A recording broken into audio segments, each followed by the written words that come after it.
Assalamualaikum warahmatullahi wabarakatuh.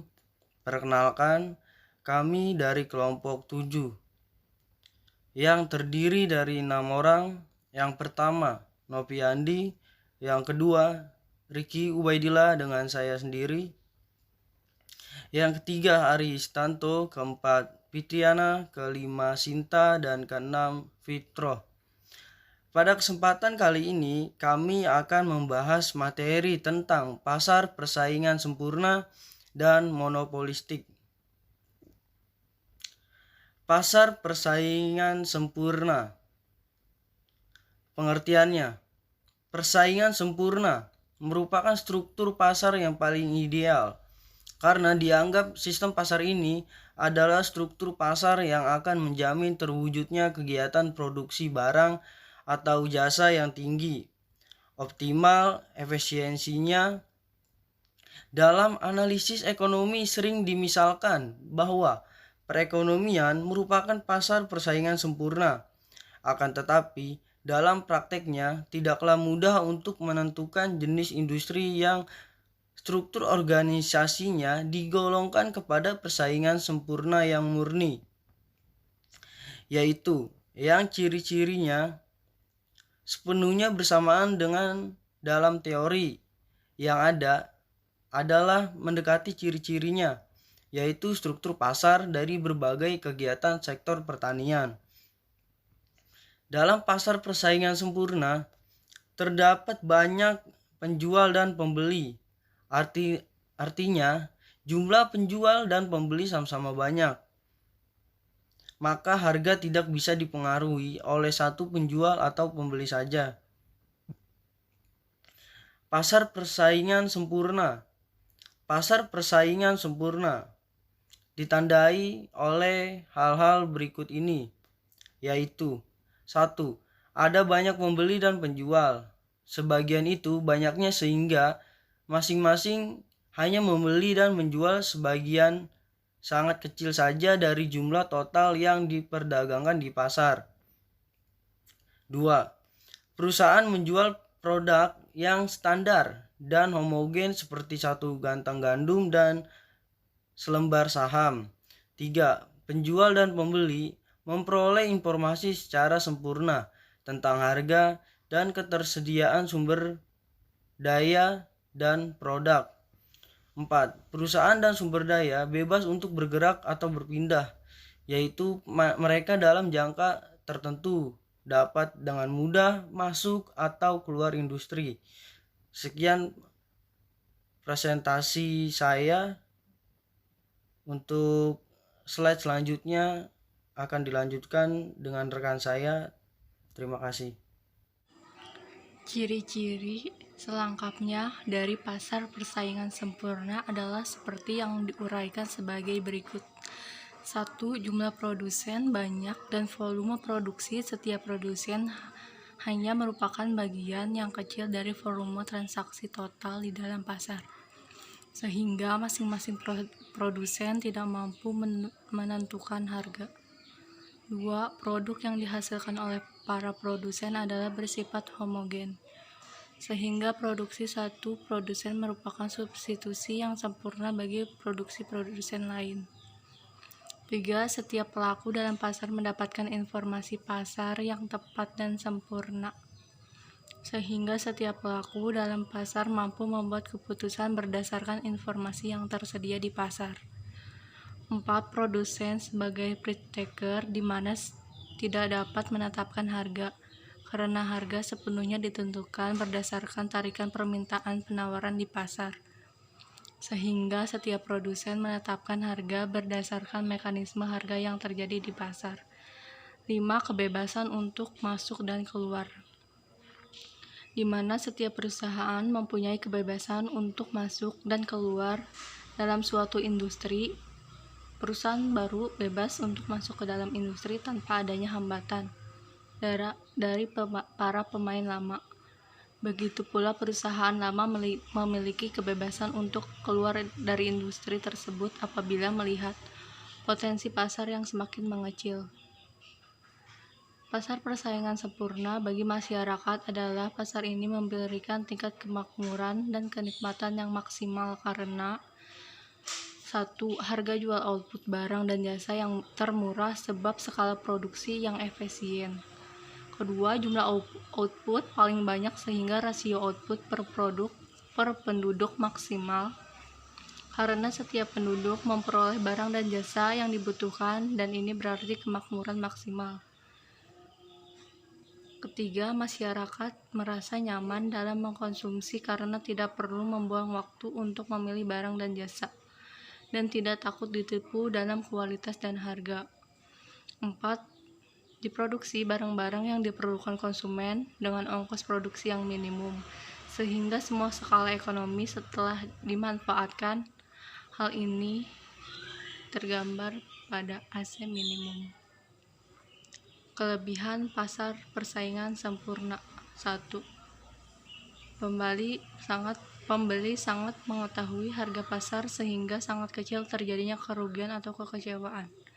Kedua, konsumen merasa sejahtera karena bebas masuk pasar. Ketiga, terdapat persaingan murni karena barang yang diperjualbelikan homogen. Keempat, harga cenderung stabil karena keadaan pasar dapat diketahui sebelumnya. Kelima, mudah memilih atau menentukan barang yang diperjualbelikan. Keenam, barang yang diproduksi dapat diperoleh dengan ongkos yang serendah-rendahnya. Namun demikian, model pasar persaingan sempurna memiliki beberapa kelemahan, yaitu A. Kelemahan dalam hal asumsi, di mana asumsi yang digunakan mustahil untuk terwujud dalam dunia nyata. B. Kelemahan dalam pengembangan teknologi, sebab perusahaan tidak mempunyai dan cukup untuk kegiatan riset dan pengembangan produknya. C. Persaingan sempurna ada kalanya menimbulkan biaya sosial kepada masyarakat karena adanya biaya sosial yang tidak tercakup dalam biaya perusahaan. Yang terakhir, D. Adanya barang-barang yang bisa dinikmati dan diproduksi secara kolektif bersama-sama dan tidak diperjualbelikan, misalnya keamanan dan penegakan hukum.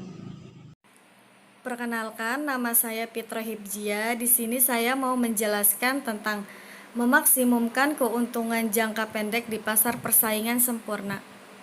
Pemaksimuman keuntungan jangka pendek dalam bagian ini secara serentak akan ditunjukkan contoh angka tentang biaya produksi, hasil penjualan, dan penentuan keuntungan. Dalam contoh ini ditunjukkan 1. Cara menghitung biaya total, biaya rata-rata, dan biaya marginal. Kedua, cara menghitung hasil penjualan total, penjualan rata-rata, dan penjualan marginal. Dan yang ketiga, menunjukkan cara suatu perusahaan menunjukkan tingkat produksi yang akan memaksimumkan keuntungan. Syarat pemaksimuman keuntungan. Di dalam jangka pendek, pemaksimuman untung oleh suatu perusahaan dapat diterangkan dengan dua cara. 1. Membandingkan hasil penjualan total dengan biaya total. Dalam cara pertama, keuntungan ditentukan dengan menghitung dan membandingkan hasil penjualan total dengan biaya total. Keuntungan adalah perbedaan antara hasil penjualan total yang diperoleh dengan biaya total yang dikeluarkan. Keuntungan akan mencapai maksimum apabila perbedaan di antara keduanya adalah maksimum. Maka dengan cara yang pertama ini, keuntungan maksimum akan dicapai apabila perbedaan nilai antara hasil penjualan total dengan biaya total adalah paling maksimum. Yang kedua, menunjukkan keadaan di mana hasil penjualan marginal sama dengan biaya marginal. Cara yang kedua adalah dengan menggunakan bantuan kurva atau biaya rata-rata dan biaya marginal. Pemaksimuman keuntungan dicapai pada tingkat produksi di mana hasil penjualan marginal sama dengan biaya marginal. Suatu perusahaan akan menambah keuntungan apabila menambah produksinya. Memaksimumkan keuntungan jangka panjang di pasar persaingan sempurna. Keuntungan jangka panjang. Di dalam jangka panjang, perusahaan-perusahaan tidak mungkin memperoleh keuntungan yang luar biasa atau melebihi normal. Keuntungan luar biasa menarik perusahaan-perusahaan baru untuk masuk ke dalam industri tersebut. Dalam keadaan di mana perusahaan mengalami kerugian adalah merupakan keadaan yang sementara. Kerugian mendorong beberapa perusahaan untuk mengundurkan diri dari industri tersebut. Hal tersebut menunjukkan bahwa di dalam jangka panjang, perusahaan-perusahaan dalam persaingan sempurna cenderung untuk memperoleh keuntungan normal saja. Prinsip-prinsip persaingan sempurna. Prinsip dasar profit maximization dari segi output ialah selama tambahan revenue dari ekspansi perusahaan atau marginal cost. Perusahaan tetap ekspansi menambah produksi. Perusahaan tidak akan menambah produksi bila marginal cost dari ekspansi lebih besar dibandingkan dengan marginal revenue dari ekspansi. Profit adalah selisih antara revenue dan biaya. Misalnya, untuk satu perusahaan yang memproduksi kayu dengan harga pasar 200 per meter kubik, marginal revenue untuk setiap tambahan 1 kubik adalah 200. Pemilik perusahaan akan menaikkan produksi kayu sepanjang marginal cost untuk setiap tambahan 1 kubik kurang dari 200. Bila marginal cost lebih besar dari 200, perusahaan akan menambah. Assalamualaikum warahmatullahi wabarakatuh. Perkenalkan, nama saya Novendi. Saya dari kelompok 7. Di sini saya akan mempresentasikan tentang struktur karakteristik pasar persaingan sempurna. Struktur pasar persaingan sempurna ialah kemampuan setiap perusahaan dianggap sedemikian kecilnya sehingga tidak mampu mempengaruhi pasar. Dan di sini saya akan menjelaskan beberapa karakteristik sebuah pasar dapat dikatakan pasar persaingan sempurna. Yang pertama, ada semua perusahaan memproduksi barang yang homogen atau homogenitas produk. Yang kedua, produsen dan konsumen memiliki pengetahuan atau informasi sempurna atau perfect knowledge. Yang ketiga, ada output sebuah perusahaan relatif kecil dibandingkan output pasar atau small relatively output. Yang keempat, ada perusahaan menerima harga yang ditentukan pasar atau price taken. Dan yang kelima, semua perusahaan bebas masuk dan keluar pasar atau free entry and exit. Selanjutnya, pasar persaingan monopolistik. Pasar persaingan monopolistik ialah salah satu pasar persaingan yang tidak sempurna. Teori pasar monopolistik ini dikembangkan karena adanya ketidakpuasan pasar analisis model persaingan pasar sempurna atau pasar monopoli. Pasar monopolistik sendiri adalah salah satu bentuk pasar di mana terdapat banyak produsen yang menghasilkan barang serupa tidak memiliki perbedaan dalam beberapa aspek. Contohnya, yang pertama kayak misalkan ada sampo, pasta gigi, kosmetik, dan lain-lain. Fungsinya sama sampo, tetapi memiliki berbeda-beda ciri.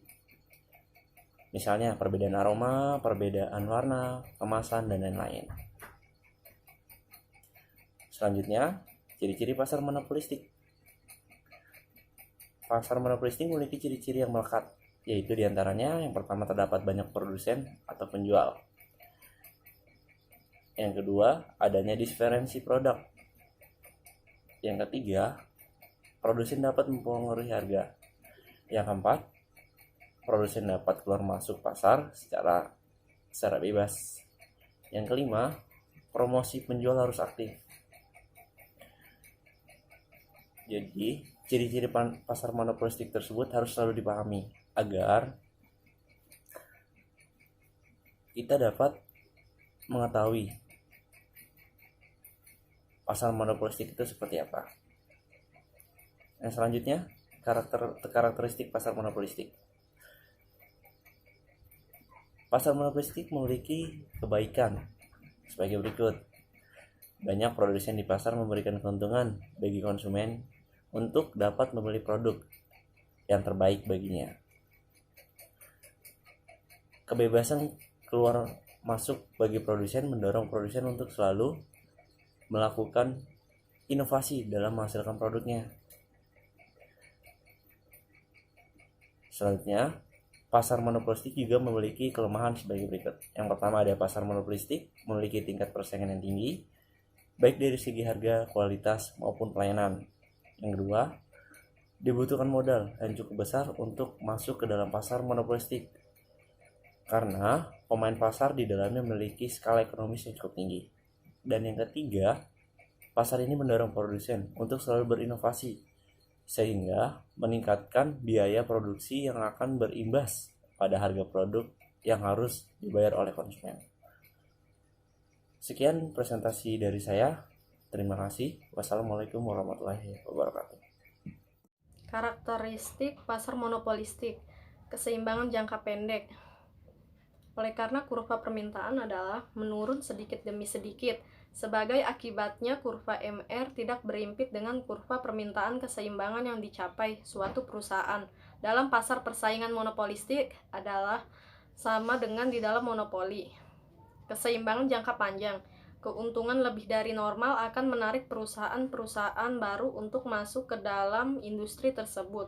Dalam persaingan monopolistik, tidak terdapat hambatan kepada perusahaan-perusahaan baru. Persaingan bukan harga. Persaingan bukan harga pada hakikatnya mengandung arti usaha-usaha di luar perubahan harga yang dilakukan oleh perusahaan untuk menarik lebih banyak pembeli ke atas barang yang diproduksinya. Di dalam dua pasar yang telah diuraikan terlebih dahulu, yaitu persaingan sempurna dan monopoli, persaingan bukan harga tidak begitu dipentingkan. Untuk monopoli alasannya tidak suka untuk dicari, yaitu karena perusahaan monopoli tidak mempunyai saingan. Dalam persaingan sempurna, persaingan bukan harga tidak dilakukan karena barang yang diproduksikan perusahaan-perusahaan adalah serupa atau identikal. Yang terakhir, efek persaingan monopolistik. Analisis keseimbangan produsen dalam pasar persaingan monopolistik jangka panjang terdapat beberapa hal yang perlu disikapi, yaitu yang pertama, terjadi ketidakefisienan produksi karena produsen tidak berproduksi pada biaya rata-rata minimum. Hal ini mengakibatkan dari kurva permintaan yang menurun harus bersinggungan dengan AC, sehingga tidak mungkin terjadi AC minimum melainkan pada saat AC menurun. Ini menandakan bahwa perusahaan dalam jangka panjang masih belum memanfaatkan adanya economies of scale secara penuh, sehingga terjadi pemborosan sumber ekonomi masyarakat. Konsumen masih harus membayar harga produk yang lebih tinggi dari ongkos marginal untuk menghasilkan produk tersebut. Hal ini menunjukkan bahwa masyarakat masih mengalami kerugian akibat adanya kekuasaan monopoli perusahaan. Sekian presentasi dari kelompok kami. Kurang lebihnya mohon dimaafkan. Wassalamualaikum warahmatullahi wabarakatuh.